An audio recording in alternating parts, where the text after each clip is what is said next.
But your future has no room for your past. So today is the day where mourning is going to end. And we're going to get plan B from God, which always stands for better. So you may think, well, I messed up God's plan for my life. I messed up plan A. Well, you know, the truth is even if you did, it doesn't matter all that much, because if you go to God and say, I know that you can redeem me, his plan B can be better than plan A ever would have been.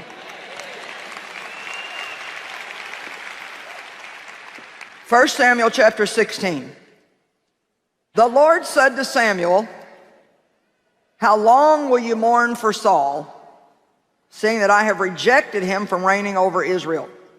Now, you know, Samuel was the one that had anointed Saul to be king, and he had worked with him. And, you know, when you put a lot of time into something and a lot of prayer time into something, it's really hard if it just fails and flops. Well, Saul just did not turn out to be what he could have been. It wasn't God's fault. It wasn't Samuel's fault. It wasn't the people's fault. It was Saul's fault. And really what happened was he got all full of himself. He got all proud and got a haughty attitude. And God ended up having to take him down from that high place that he had allowed him to be in. Now, Samuel was mourning. He was sad because of what had happened to Saul.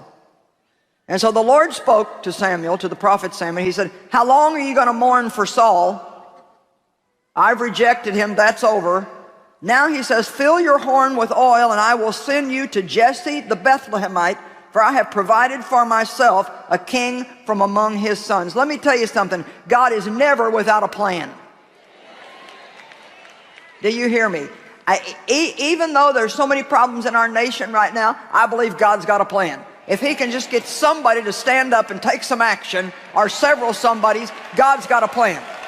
And God's got a plan for your life, and a plan for your family, and a plan for your employment, and a plan for your health. And all you have to do is not get this attitude, well, it's just too late. I've messed my life up and it's just too late. I guess I'll just sit around here and have a bad attitude until Jesus comes to get me.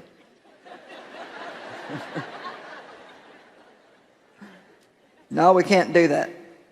How long are you going to mourn?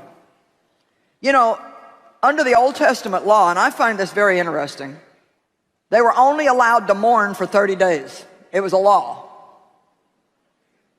that when someone died, they could only mourn for 30 days. Now, I know that sounds harsh, and I'm not suggesting that if you've lost someone that you love that you should just get over it in 30 days. But I think there's a principle here.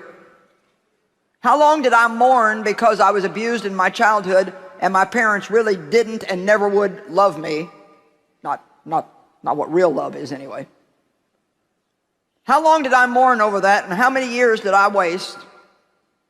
Well, a lot more than I want you to waste if something like that has happened to you. And I want you to learn from my experience that it does absolutely no good to mourn over something that you cannot do anything about. Amen? How long are you going to mourn? How long are you going to be sad? How long are you going to live in regret? Boy, regret is a power drainer.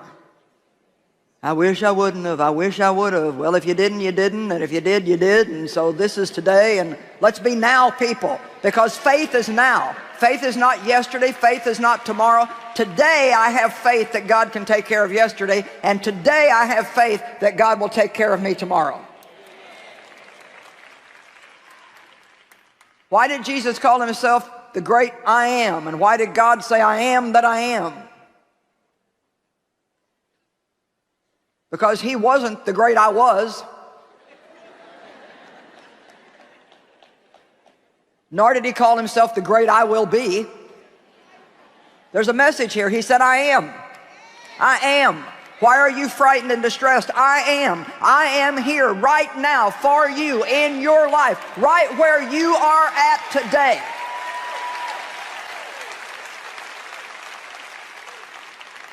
And everything can change in a moment if you start heading in the right direction. I'm not saying that all your problems will be gone the minute you walk out of this building, but at least you can start heading in the right direction by having a brand new attitude toward life. letting go of what lies behind. We've all got a past, but thank God we've all got a future.